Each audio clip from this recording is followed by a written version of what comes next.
जतिन और नेहा दोनों एक ही कंपनी में साथ साथ बेंगलोर में सॉफ्टवेयर इंजीनियर थे। दोनों ने लव मैरिज किया था। जतिन कितनी बार अपनी बीवी नेहा से अपने माँ बाप को अपने साथ रखने के लिए बोला था, लेकिन नेहा यह कहकर टाल देती थी, अभी रुक जाओ, कुछ दिनों बाद बुला लेना।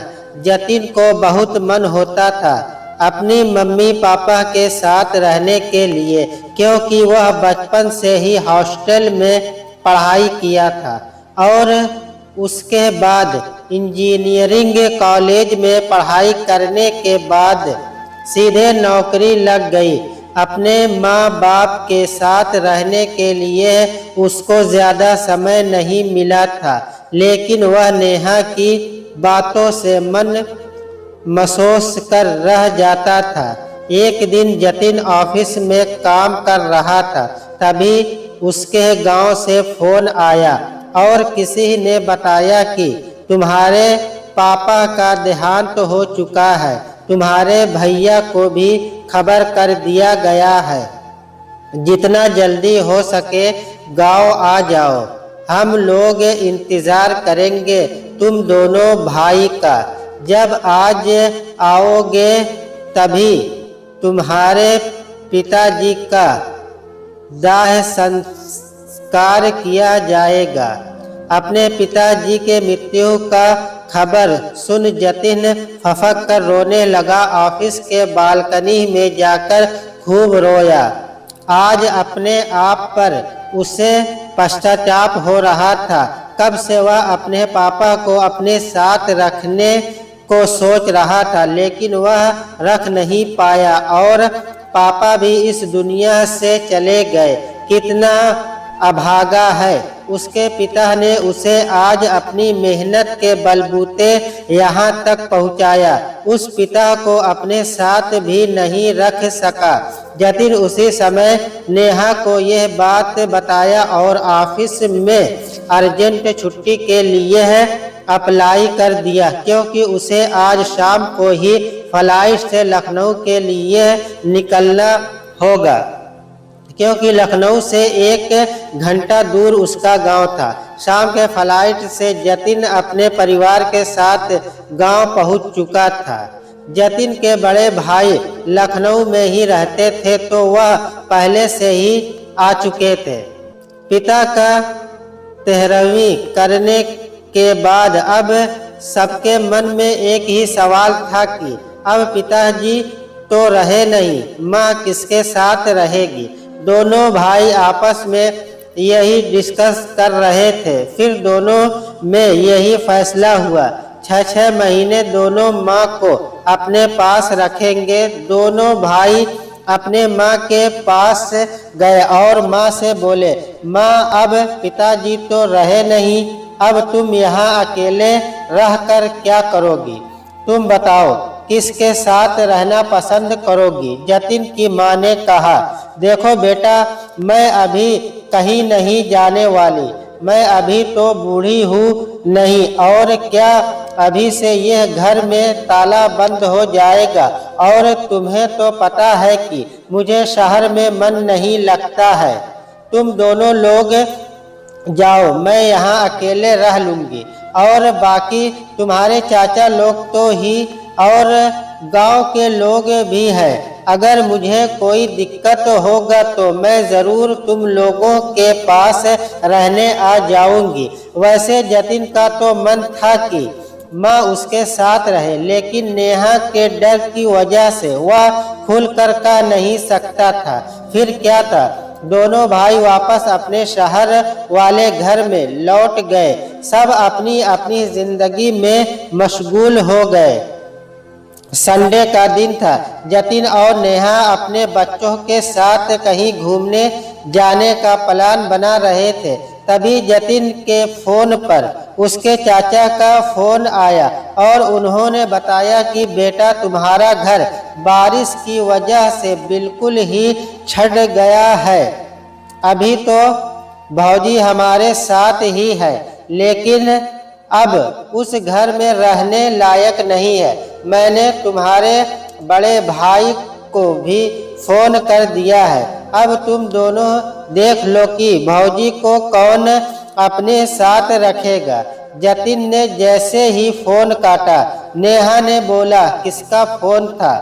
जतिन ने बताया कि गांव वाला घर बरसात छत में चुका है। माँ अभी चाचा के घर रह रही है। अब तो माँ को अपने साथ रखना ही होगा। नेहा ने कहा, रखना ही होगा का क्या मतलब है?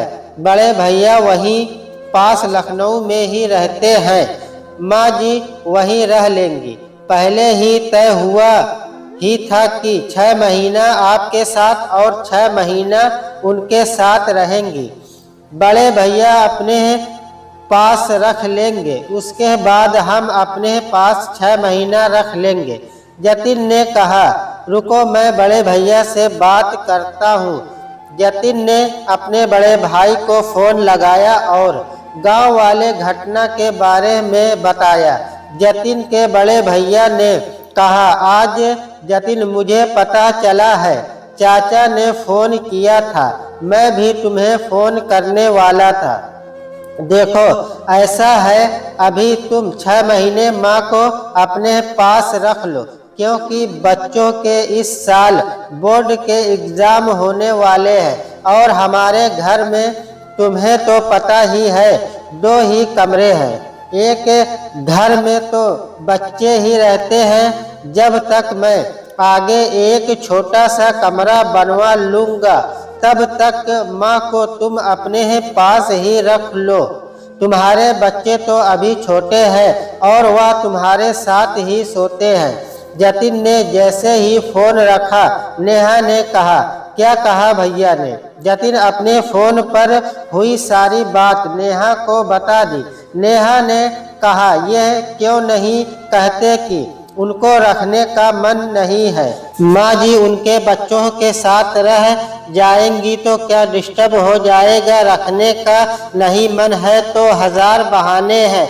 उनको यह भी तो समझना चाहिए कि वह तो पास नहीं रहते हैं, हमें माँ जी को जाकर लाना पड़ेगा। जब तक तो वह माँ जी को अपने पास रखते। जतिन को कुछ भी समझ नहीं आ रहा था, वह क्या करे ना करे। वह अपने फैमिली के साथ घूमने तो चला गया, लेकिन उसका मन घूमने में नहीं लग रहा था। वह बार बार यही सोच रहा था कि हमें अपने बेटे होने पर शर्म होनी चाहिए। माँ हमारी दर दर की ठोकरें खा रही है, किसी दूसरे के यहाँ है और उस माँ के 2 बेटे होते हुए भी अपने पास नहीं रख सकते हैं। ऐसा बेटा होने का क्या फायदा? लेकिन वह सिर्फ मन में सोच ही सकता था। नेहा के आगे जतिन की एक भी नहीं चलती थी। जतिन को इतनी हिम्मत नहीं थी नेहा से अपनी माँ को अपने साथ रखने के लिए कह सके, लेकिन इस बार जतिन को न जाने कहां से हिम्मत आया और उसने कहा, नेहा मैं कल ही चला जाता हूँ गांव और माँ को लेकर आता हूँ। गांव वाले क्या सोचेंगे कि 2 बेटे इतने अच्छी नौकरी करते हैं, फिर भी उनकी माँ ऐसे दर दर भटक रही है। नेहा ने कहा, देखो जतिन, तुम्हें तो पता ही है कि अगले सप्ताह मेरे मम्मी पापा आने वाले हैं। अब अगर मम्मी पापा यहाँ आ जाएंगे तो बोलो कहाँ रहेंगे? जब मेरे मम्मी पापा यहाँ से चले जाएंगे तब तुम अपनी मम्मी को यहाँ बुला लेना। तब तक भैया को कह दो वह अपने पास रख ले, या गांव में चाचा जी के पास ही कुछ दिन रहने दे। जतिन की नेहा के आगे एक भी नहीं चलती थी। वह अपने आप को बिल्कुल लाचार और बेबस महसूस कर रहा था। शाम को जतिन के ससुर का फोन आया कि जतिन बेटे, तुम्हारी सासू माँ सीढ़ियों से फिसल कर गिर गई है और उनको काफ़ी चोट आ गया है, इसलिए हम लोग अब फिर कभी आएंगे। जतिन ने सोचा, चलो ये अच्छा ही हुआ, अब माँ को अपने पास बुला सकते हैं। जतिन ने जैसे ही नेहा को ये सब बताया, नेहा ने सबसे पहले तो अपनी माँ के पास फोन करके हाल चाल पूछा और जतिन को बोला, अभी तुम रुको, मैं बताती हूँ। अगले दिन नौकरानी ने अगले सप्ताह से छुट्टी पर जाने के लिए कहा। उसने बोला कि वह गांव जा रही है, 1 महीने बाद ही अब वापस आएगी। नेहा को यह सुनकर तोते ही उड़ गए। 1 महीने कैसे घर को संभालेगी, ऊपर से नौकरी भी जाना होता है और पूरे दिन बच्चों को कौन देखभाल करेगा। नौकरानी पूरे दिन घर में रहती थी जब तक यह लोग और शाम को वापस घर नहीं आ जाते थे। नेहा को जब कुछ रास्ता नहीं दिखाई दिया तो उसने जतिन से कहा, ऐसा करते हैं जतिन, माँ को हम लोग यहीं बुला लेते हैं, क्योंकि नौकरानी भी 1 महीने के लिए छुट्टी में जाने वाली है और फिर बच्चों को देखभाल करने के लिए भी घर में कोई नहीं है। माँ रहेगी तो कम से कम बच्चों पर देखभाल तो करेगी। जतिन ने कहा, तुम्हारा क्या मतलब है कि माँ यहाँ नौकरानी की तरह रहेगी? नेहा ने कहा, कैसी बात करते हो जतिन, मैंने ये तो नहीं कहा कि माँ नौकरानी की तरह रहेगी, कम से कम बच्चों की देखभाल तो कर ही सकती है। एक साथ ही नाश्ता और लंच बनाकर ऑफिस चली जाऊंगी। माँ जी दोपहर में खाना खिला देंगी और शाम को जब मैं ऑफिस से आऊंगी तो खाना बनाई दिया करूंगी। इसमें नौकरानी वाली क्या बात है? अगर माँ जी घर पर रहेंगी तो मैं भी आराम से नौकरी जा सकूंगी, नहीं तो बच्चों को घर में ताला बंद करके जाना पड़ेगा और उसकी टेंशन अलग से लगी रहेगी। जतिन ने अपने चाचा के लड़के को फोन करके कहा कि तुम्हारा मैं ट्रेन में टिकट रिजर्वेशन करवा देता हूँ, माँ को तुम बेंगलुरु पहुँचा जाओ और फिर मैं इधर से जाने का भी टिकट बना दूंगा। जतिन के चाचा के लड़के ने जतिन की माँ को बेंगलोर पहुँचा दिया था। जतिन की माँ भी बच्चों के साथ धीरे धीरे घुल मिल गई। कौन दादी नहीं चाहती है कि वह अपने पोते पोतियों के साथ खेले, और वो तो बहुत पहले चाहती थी अपने बेटों रहे, लेकिन जतिन की पापा की वजह से कहीं जा नहीं पाती थी। जतिन अपने माँ को अम्मा कहता था, इसलिए जतिन के बच्चे भी जतिन की माँ को अम्मा कहने लगे। धीरे धीरे जतिन की माँ ने पूरे घर अच्छी तरह से संभाल लिया था। अगले महीने जब नौकरानी आई तो जतिन की माँ ने कहा, बहू नौकरानी की क्या ज़रूरत है, इतना घर में काम तो होता नहीं है, एक नौकरानी चाहिए। पहले जब मैं नहीं थी तो चलो बच्चों के देखभाल के लिए नौकरानी ज़रूरी थी, लेकिन अब तो मैं आ गई हूँ।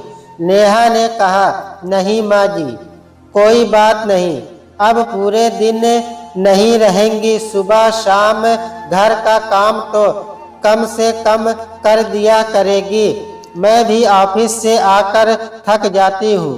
नेहा की सास ने कहा, हाँ यह ठीक रहेगा, सुबह शाम सिर्फ आ जाएगी। जब से नेहा की सास यहाँ पर आई है तब से नेहा को बेफिक्री होकर अपनी नौकरी करने लगी। उसे अब अपने बच्चों को भी चिंता नहीं होती थी। पहले तो सोचे थे कि 6 महीने बाद भैया के घर भेज दिया जाएगा, लेकिन कब 1 साल बीत गया इन्हें पता ही नहीं चला। और जतिन का भैया का भी जतिन के पास फोन आता था कि जब चाहो तो माँ को मेरे पास भेज सकते हो। तो जतिन बोला, भैया अभी रहने दो, माँ यहाँ पर सही तो है और यहाँ उसका मन भी लग रहा है। अब आपके पास रहे या मेरे पास, बात एक ही है। अब तो सुबह सुबह जतिन की माँ ही दोनों बच्चों को उठाती, तैयार करती और स्कूल बस तक भी छोड़ने जाती। बिल्कुल एक सीरियल सर्जियन की तरह नौकरानी से भी घर का सारा काम करवाती थी। रसोई का तो वह खास करके ध्यान रखने लगी थी और दोपहर में बच्चों के स्कूल जाने के पहले ही रोज नए नए अच्छे स्वादिष्ट और पौष्टिक वेजिटेरियन तैयार कर देती थी। अब तो नेहा भी हैरान हो गई थी। उसके बच्चे दिन भर चिप्स और बर्गर पिज्जा के अलावा कुछ खाते ही नहीं थे, लेकिन जब से उसकी सास आई है वह घर के बनाए हुए खाने भी खुशी खुशी खाने लगे थे। जतिन के बच्चे अपने दादी माँ से जुड़ गए थे। उनको तो अब टीवी देखने में भी मन नहीं लगता था। वह तो अपनी दादी माँ से राजा और रानी की कहानियाँ सुना करते थे। अब अपने टाइम से ही खाना पीना भी कर लेते थे और होमवर्क भी टाइम से निपटा कर अपनी दादी माँ के साथ ही सो जाते थे। दादी माँ अपने फ्रेकर कहानियाँ द्वारा बच्चों के मानसिक विकास कर रही थी और उनमें अपने संस्कार भी भर रही थी। जो बच्चे दिन भर टीवी देखने और मोबाइल में गेम खेलने में बिजी रहते थे, अब अपनी दादी माँ के साथ शाम को पार्क भी जाने लगे थे। दादी माँ और बच्चे क्रिकेट भी खेलते थे और दादी माँ भी एक अच्छे क्रिकेट प्लेयर की तरह बच्चे के साथ खेलती थी। नेहा अपने बच्चों के इस तरह से परिवर्तन से बहुत ही हर्षित थी, क्योंकि नेहा और जतिन को इतना भी समय नहीं होता था कि वह अपने बच्चों के साथ बैठकर कुछ समय बिता पाते। पहली बार नेहा ने यह एहसास हुआ घर में किसी बड़े बुजुर्ग की उपस्थिति कितना जरूरी होता है। दादी क्या प्यार उनके बच्चों पर कितना सकारात्मक प्रभाव डाल रहा है। उनके बच्चे तो शुरू से ही इस सुख से वंचित रहे हैं, क्योंकि जन्म भी बेंगलुरु में ही हुआ है और कभी कभार ही गांव में जाने का मौका मिल रहा था। गर्मी की छुट्टियां में भी अपनी दादी के घर जाने के बजाय कहीं घूमने चले जाते थे। आज जतिन और नेहा का शादी का सालगिरह था। सब ने यही सोचा था कि शाम को ऑफिस से आने के बाद सब घर वाले मिलकर किसी रेस्टोरेंट में जाकर पार्टी करेंगे, लेकिन शाम को तो जब नेहा और जतिन घर में प्रवेश किए तो देखा कि घर के बच्चों और दादी ने मिलकर गुब्बारे और झालरों से सजा दिया था। नेहा की सास ने जतिन और नेहा की मनपसंद खाना और केक बनाया हुआ था।